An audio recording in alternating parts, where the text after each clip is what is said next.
Bien, en principio le vamos a dar la bienvenida a la gente que nos está siguiendo por la web, en las distintas plataformas, en los distintos dispositivos. Hoy vamos a hablar, estamos en Jabrín Morim, en Buenos Amigos, es una comunidad judío-mesiánica, y vamos a compartir, que está por comenzar, lo que es una reflexión sobre Simchat Torah. ¿Qué es esto de Simchat Torah? Simchat Torah, la traducción del hebreo al español sería algo así como el regocijo de recibir la Torah, la ley, la palabra o la instrucción del Señor. Entendemos por Torah los primeros 5 libros de la palabra, lo que se denomina en español el Pentateuco. Y también lo que se celebra es una fiesta que se llama Shmini Atzeret. ¿Qué es Shmini Atzeret? Shmini quiere decir octavo, viene de la palabra Shmone, en hebreo Shmone quiere decir 8, porque se celebra al octavo día. ¿Al octavo día de qué? Venimos de celebrar la semana pasada Sukkot. Al octavo día, cuando finaliza Sukkot, comienza otro día que se llama Shmini Atzeret. En hebreo, la traducción sería al español el octavo día de la asamblea. Y esto sí lo vamos a encontrar, los que tienen la palabra, la Biblia, me pueden acompañar. Vamos a ir al fundamento bíblico porque es una fiesta que está en la palabra. Les pido que me acompañen al libro de Levítico, capítulo 23, versículos 33 al 36, y dice así: y habló Adonai a Moisés, diciendo, habla a los hijos de Israel, y diles, el 15 de ese mes séptimo es la fiesta solemne de los tabernáculos. Estamos hablando hasta acá de Sukkot todavía, lo que pasó la semana pasada. Todavía estamos en Sukkot. Mañana comienza Simchat Torah. El primer día habrá santa convocación, no haréis ningún trabajo de servidumbre. 7 días presentaréis ofrendas ígneas ante Adonai. En el octavo día, que es lo que estamos hablando, Shmini Atzeret, tendréis santa convocación, ¿sí? Eso significa Shmini Atzeret. Y presentaréis ofrenda ígnea ante Adonai, es reunión solemne, ninguna obra de servidumbre haréis. Por lo tanto, está diciendo que es un día que no se puede trabajar. Ahora bien, ¿qué es lo que se festejaba en Shmini Atzeret? El pueblo judío era un pueblo agrícola, básicamente. Y ustedes van a ver en la palabra que permanentemente se habla de las primicias, de las ofrendas, que era lo que se llevaba al templo. Sukkot habla mucho de eso también, de ofrecer las primicias. Y básicamente era lo que se celebraba. Pero ¿qué pasa? Todos saben que el segundo templo fue destruido en un momento. Entonces, no había a dónde llevar las ofrendas. Y la tradición marca que empieza a hacerse una oración. El pueblo quería recibir bendición.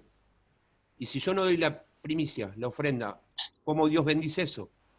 Entonces se empieza a hacer lo que en hebreo se llama Tefilat Geshem. Tefilat es oración, Geshem es lluvia. Se comienza a hacer tradicionalmente, estamos viendo desde el aspecto tradicional en este caso, oración por la lluvia. La lluvia representa la abundancia, porque es lo que da el riego, es lo que nutre. De hecho, tengamos en cuenta, por ejemplo, que desde la anatomía, el ser humano está compuesto básicamente por más de un 70% de agua. Una pregunta que yo siempre me hacía de chico es ¿por qué no nos derretimos? Pero bueno, son esas genialidades que hace el Señor, ¿no? Entonces, esta fiesta de Shmini Atzeret se celebra 2 días en la diáspora, lo que sería fuera de la tierra de Israel, de Eretz Israel, y un día en Israel. Pero después vamos a hablar básicamente de lo que es Simchat Torah. ¿Qué es lo que celebra Simchat Torah? Simchat Torah lo que celebra es que se finaliza la lectura, el ciclo de lectura de la Torah, volvemos a hablar del Pentateuco, se lee el último libro, y también comienza a leerse el primero, el Bereishit. El último libro en este caso es Devarim, en hebreo lo que sería el equivalente a Deuteronomio. Y eso se llama Hatán Torah. ¿Por qué Hatán? Hace poco explicamos el Yom Kippur, el día del perdón, el día de la expiación, donde el deseo es Hatimá Tová, que se dice tradicionalmente. Nosotros ya fuimos inscritos en el libro de la vida al recibir al Señor. Hatimá viene de firma, buena firma o que seas inscripto.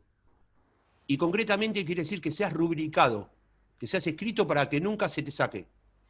Eso es lo que se hace con la Torá en Simchat Torá. Por eso la oración es Hatán Torá. En este caso, al leer de Barim, el último libro, es rubricamos que terminamos de leer el último libro de la palabra. Al comenzar el nuevo, decimos Hatán Bereshit. Rubricamos que leemos el primer libro de la palabra.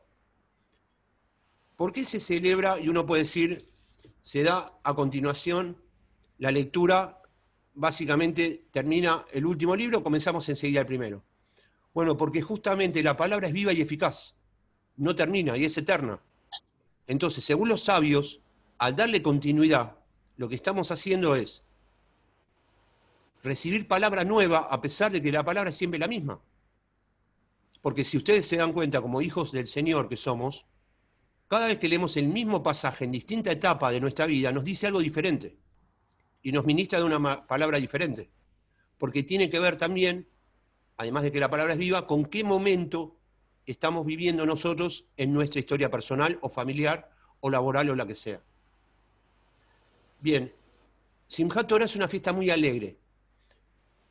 A los que estuvieron alguna vez en un templo judío, en un shil, como se dice en Yiddish, en una sinagoga o en alguna congregación mesiánica, generalmente se saca a pasear los rollos de la Torá, se levantan y sale todo el pueblo a danzar.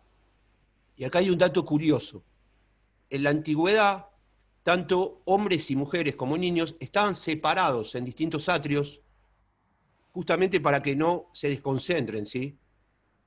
En lo que es Simchat Torah, bajan todos juntos al mismo lugar a danzar. Entonces es muy común que se coloque la Torah, una persona la levanta, generalmente el sacerdote o algún levita, alguno de los que sirve, y todo el pueblo danza alrededor de toda la Torah, y hay una tradición muy común, la habrán visto quizás, si no se las comento, que se utiliza los bordes del manto, del talit, se lo besa y se besa la Torah. Eso es porque el judío está muy acostumbrado a lo que es honrar la Torah, el respeto hacia la ley del Señor o la instrucción del Señor. Entre los sabios había una costumbre, los sabios judíos, de, entre otras cosas, debatir qué era más importante, si la instrucción o la acción, si el estudio de la Torah o la acción. Y a la conclusión que llegaron, entre ellos estaba, por ejemplo, Akiva, Rabí, que en realidad Rabí se le dice a Yeshua, lo dijo el Señor, Rabí es como eminencia, y la única eminencia es el Señor. No está bien utilizado el término rabino, y eso creo que es algo que hay que aclararlo. El único Rabí, y lo dijo Yeshua, es el Señor. Después hay pastores, maestros, pero es un término que está mal utilizado, porque el mismo Señor lo explicó. Entonces, como decían, Rabí Akiva, así lo llamaban, discutió con otro sabio y llegaron a una conclusión, que es más importante la enseñanza y la instrucción que la acción. ¿Por qué?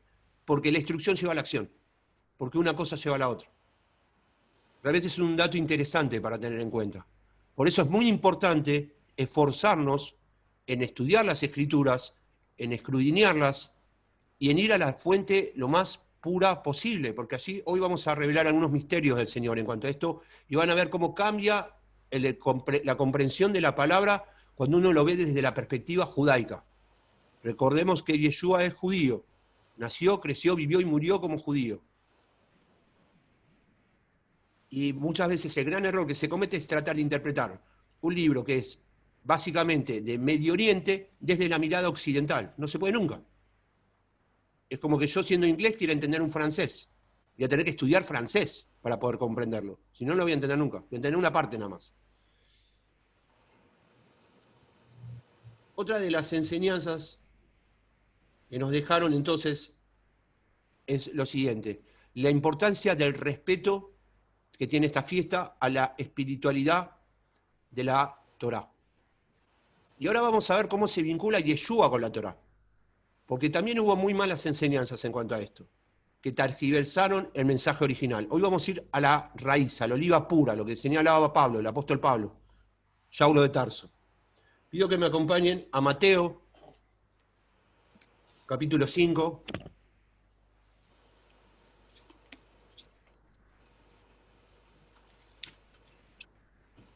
Versículos 17 y 19.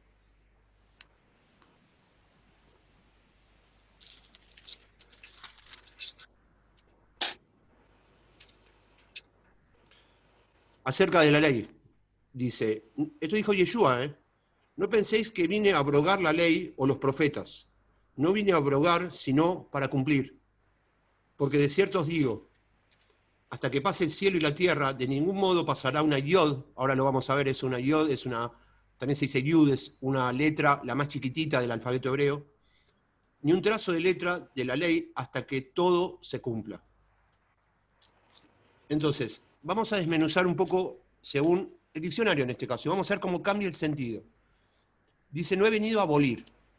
Yo busqué el término abolir en el diccionario y dice, por ejemplo, la traducción, suspender, dejar sin vigor una ley.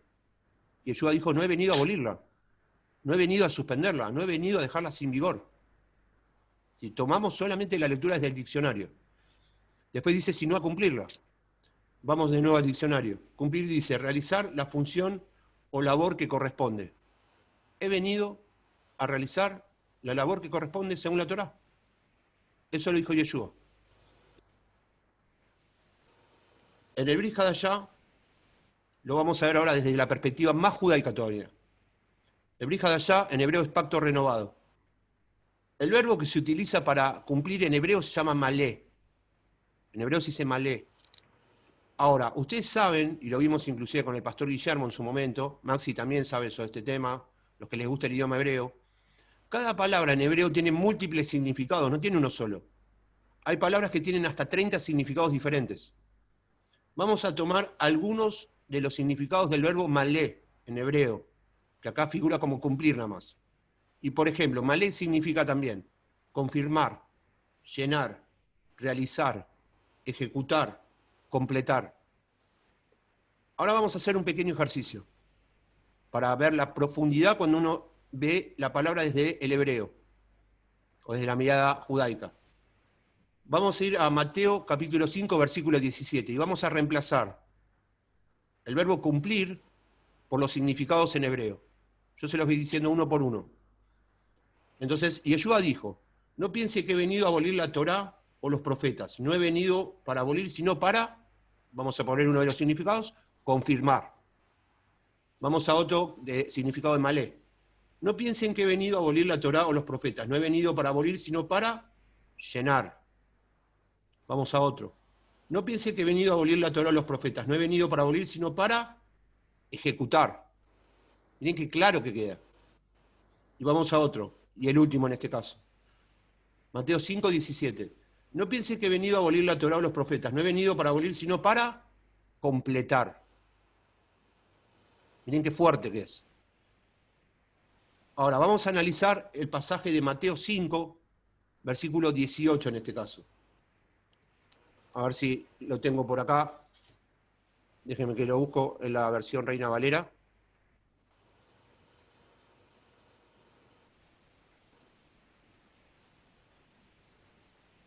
Bueno, acá no me permite el sistema. Si alguien tiene la versión Reina Valera, les pido que me lea, por favor, Mateo capítulo 5, versículo 18. Que me diga, por favor, quién.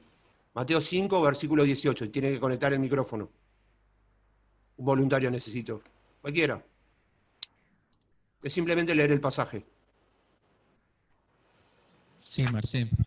Dice, porque de cierto os digo que hasta que pasen el cielo y la tierra, ni una jota ni una tilde pasará de la ley hasta que todo se haya cumplido.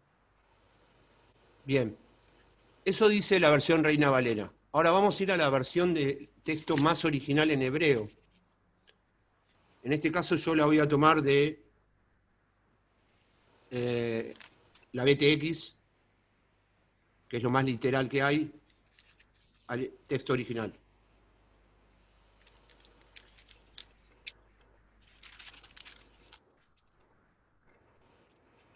Dame un segundito que la busco. Estamos en este caso en Mateo 5, 18. Acá está. Porque de cierto os digo, dijo Yeshua, hasta que pase el cielo y la tierra, de ningún modo pasará una yod. Reemplaza las otras palabras por la letra yod o yud, en hebreo que es la i. La i, yo tenía acá la placa, no me la deja compartir el sistema. La yod es el palito chiquitito ustedes habrán visto cuando está escrito Yeshua, la primera letra. Esa penita es un palito, como un guioncito, pero vertical, muy cortito. Eso es una yud. ¿Qué está diciendo acá la palabra entonces? Ni un trazo de la letra yud hasta que toda la ley se cumpla. Está diciendo que ni el más mínimo detalle se va a escapar de la ley hasta que se cumpla. Está hablando de la yud en este caso. La letra más chiquitita. Hasta que todo se cumpla, hasta el más mínimo detalle de lo que marca la Torá. Ahora, ¿qué significa bíblicamente la yud en el idioma hebreo? Porque cada letra tiene un significado. Primero volvemos, en el idioma hebreo, cuando digo Yeshua, y lo escribo en hebreo, la primera letra es la yud, la i. Y la i representa la semilla. O sea, que en el nacimiento de todas las cosas, en el nombre del Señor, que está en el Bereishit, porque en el Bereishit dice, Bará, Rosh, son dos palabras, Bará es creó y Rosh es cabeza, o sea que la primera palabra de la Torá ya está Yeshua, en el Bereishit. Y a su vez, en la primera letra de Yeshua está la semilla. Miren lo poderoso que es cuando uno comienza a escudriñar desde la cultura hebrea. Esa es la semilla que originó todo. Todo fue creado por él y para él, dice la palabra. Él es el alfa y el omega, el Aleph Tav, como se dice en hebreo. Entonces, en este caso lo que tenemos que tener en cuenta es, ¿qué tiene que hacer la semilla para dar vida? Lo canta una canción, tiene que morir. ¿Y qué hizo Yeshua? Es la semilla que murió para que tengamos vida, y para que tengamos en abundancia, y para que después demos mucho fruto. Todo nace del Bereishit, de la primera palabra, del comienzo. Todo nace desde la Torá. Tenemos que recordar que Yeshua no fue convertido al judaísmo, él es judío. Y los seguidores de Yeshua son judíos los primeros, los apóstoles, todo menos Lucas que era griego, los primeros 5.000, 3.000 del Gran Avivamiento también judíos. ¿Qué eran esos judíos? Eran seguidores que guardaban la Torá. Ellos no la negaban, ellos no decían la gracia y nada más. Ellos eran temerosos de la Torá. Vamos a avanzar un poco más. Les pido que me acompañen ahora a Romanos, capítulo 7, versículo 2.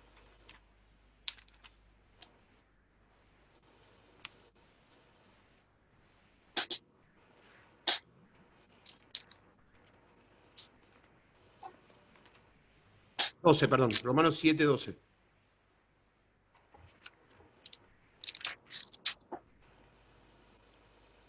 Y dice así, hablando el apóstol Pablo de la palabra, apóstol se dice Shelíaj en hebreo, que es enviado.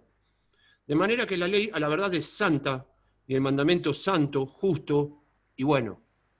Así define a la Torá Pablo. Pablo decía, sed imitadores de mí como yo soy del Mesías. Ahora, esto genera obviamente un conflicto, porque la ley es buena, pero también es perfecta, y nosotros somos imperfectos.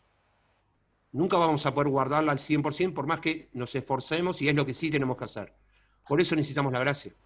Y por eso murió Yeshua y dio su vida por nosotros, ante la imposibilidad de que alcancemos la perfección de la Torá, que lo vamos a alcanzar cuando estemos algún día con él. Entonces, ¿cómo se presenta este conflicto? ¿Y cuál es la resolución? Estamos hablando específicamente de la Torá. Vamos a Romanos 7, capítulo 14 al 23. Porque sabemos que la ley es espiritual, decía Pablo, pero yo, habiendo sido vendido a la esclavitud del pecado, soy carnal, porque no comprendo lo que hago, pues no hago lo que quiero, sino lo que aborrezco, eso hago. Y si lo que no quiero, esto hago, apruebo que la ley es buena. Otra vez lo afirma, la ley es buena. Así que ya no soy yo el que hago eso, sino el pecado que mora en mí. Porque sé que en mí, esto es, en mi carne, no mora el bien, porque el querer está a mi alcance, pero no el hacer lo bueno.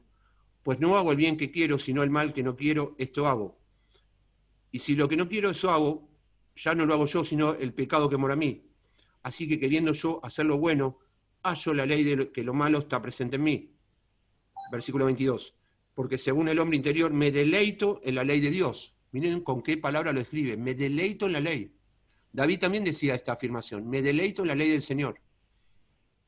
Pero veo otra ley en mis pensamientos que combate contra la ley de mi mente y me hace prisionero de la ley del pecado que está en mis miembros. Por ahora está ahí. Pablo presenta claramente un conflicto. Yo reconozco que la ley de Dios es buena y me deleito en la ley, pero no la puedo cumplir. No quiero hacer el mal, pero conozco el bien, pero termino haciendo el mal. ¿Cómo hago, Señor? Ayúdame. Y ahí viene justamente la resolución. Romanos 7, versículos 24 al 25. Miserable de mí, dice primero Pablo. ¿Quién me rescatará de este cuerpo de muerte? Y acá da la solución. Gracias doy a Yeshua, el Mesías, a Mashiach, el Señor nuestro, de manera que yo mismo, por un lado, con la mente sirvo a la ley de Dios y por otro con la carne a la ley del pecado. La respuesta está en Yeshua, en el Ruach HaKodesh, que es el que se glorifica en nuestras debilidades. Todos fuimos creados con debilidades. Tenemos fortalezas y tenemos debilidades. En la búsqueda del Señor, del Ruach, del Espíritu Santo, del Ruach HaKodesh, esas debilidades van menguando. Por eso Juan decía, tengo que menguar yo para que crezcas tú. Vamos a ver entonces lo que le dijo con respecto a la ley, a la Torá, Yeshua, en este caso un grupo de judíos. Les pido que me acompañen a Juan, capítulo 5, versículo 39.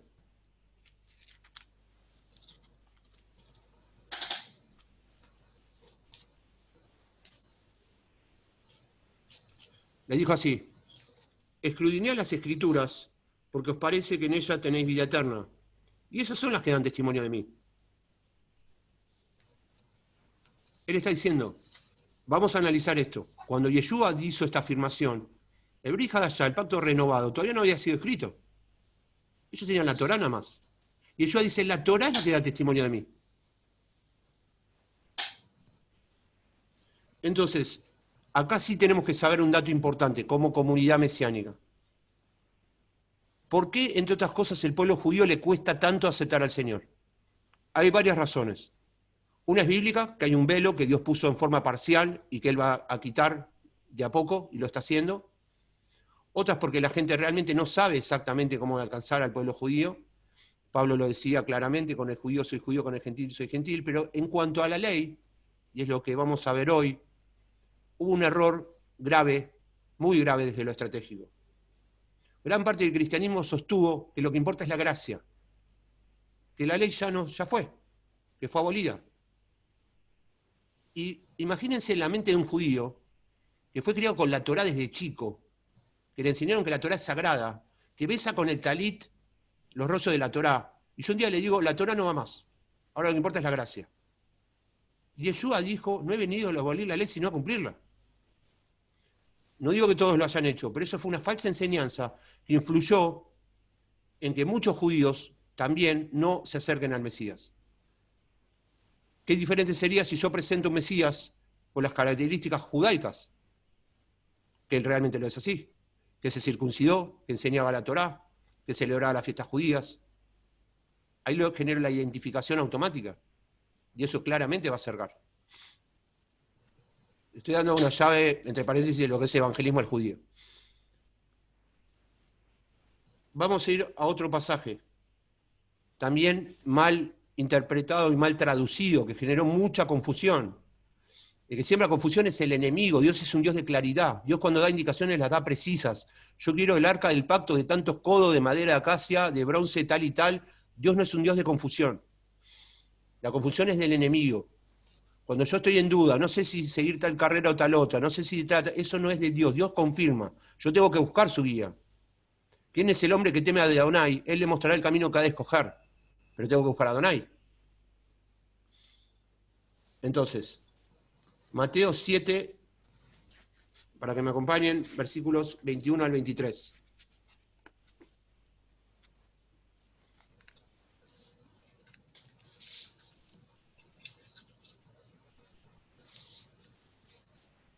Este pasaje es muy fuerte y uno se asusta realmente cuando lo lee. porque algún día vamos a estar todos frente al Señor. Y uno tiene que permanentemente meditar en cómo está caminando con Dios. Porque dice así, la entrada en el reino. No todo el que me dice Señor, Señor, entrará en el reino de los cielos, sino el que hace la voluntad de mi Padre que está en los cielos. No todos van a entrar al reino. Y está hablando de gente que le dice Señor, Señor.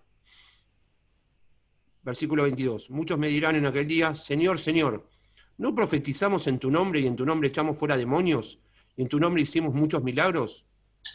Entonces le protestaré, nunca os conocí, apartaos de mí, hacedores de maldad. ¿Y cuál es la gran trampa acá? Que la versión original, en hebreo, dice, nunca os conocí, apartaos de mí, transgresores de la Torá. Eso es lo que dice la versión original, en hebreo. Y no hay varias versiones, hay una. Conocerás la verdad y la verdad te hará libre, es lo que siempre decimos al final. No hay varios nombres del Mesías, hay uno. Hay un nombre sobre todo nombre. Que después los hombres hayan puesto, es un tema de los hombres. Dios puso uno. Yeshua es salvación. Y en el nombre de Yeshua se doblará toda rodilla con el nombre del Señor. Pero hay uno. Si bien está bien, tenemos que ir al pueblo gentil, bueno, le vamos a decir Jesús, porque si no, no saben de quién les hablamos. Pero después hay que guiar a la verdad. Hay una verdad, no hay 5. Si hubiera 5, estaríamos hablando de las 5, hay una. Vamos a cerrar con este pasaje. Apocalipsis 1:8. Lo pueden ir buscando sobre el final, el principio no es Bereshit. No, chiste malo. Apocalipsis 1:8 dice así.